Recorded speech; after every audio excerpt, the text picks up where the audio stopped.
Hi, welcome back to my channel Skillset Go. In this video we will prove a plus b whole square equal to a square b square plus 2ab.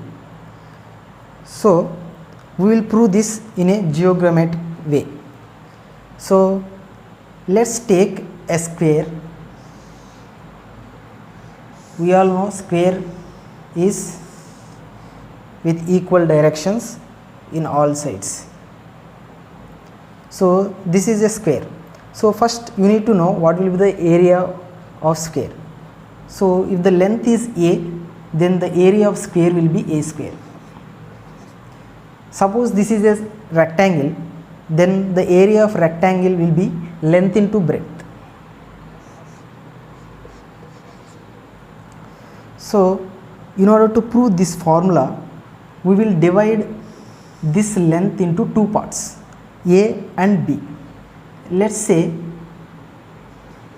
up to here it is length A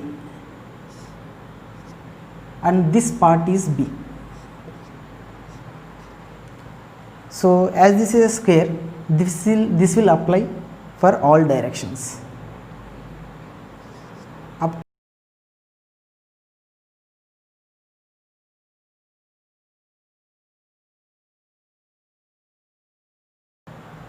By taking this formula, we can say the area of this square will be a plus b whole square. So if the length is a, it will be a square.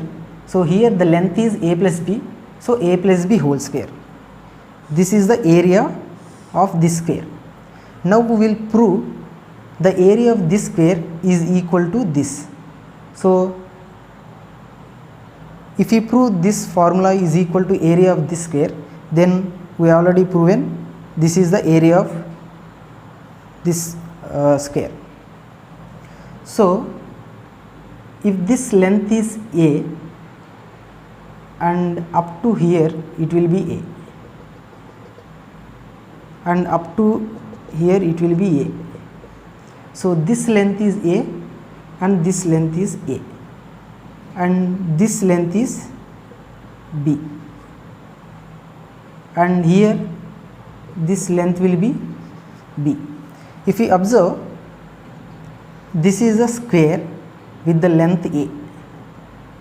This side is a and this side is a, this side is a, this side is a. So obviously the area of this square will be a square. And if you observe this box, this is also square with the length b. This side is b, this side is b, this side is b, this side is b. So the area of this box will be b square. So the remaining two boxes, if we observe, this is a rectangle because one side is a and one side is b. So what will be the area of this box? Length into breadth, that is a into b, ab. So here one side is a and one side is b. So this is also rectangle, the area of rectangle will be a, b. So what is the area of this whole square? If we add all these boxes, we will get this formula, a square plus b square plus 2ab's. We have two boxes with ab. So finally we got a square plus b square equal to plus 2ab. So hence proved that a plus b whole square equal to a square plus b square plus 2ab. I hope you like this video and understood the concept and understood the formula. So if you understood this diagram, you can easily remember this formula.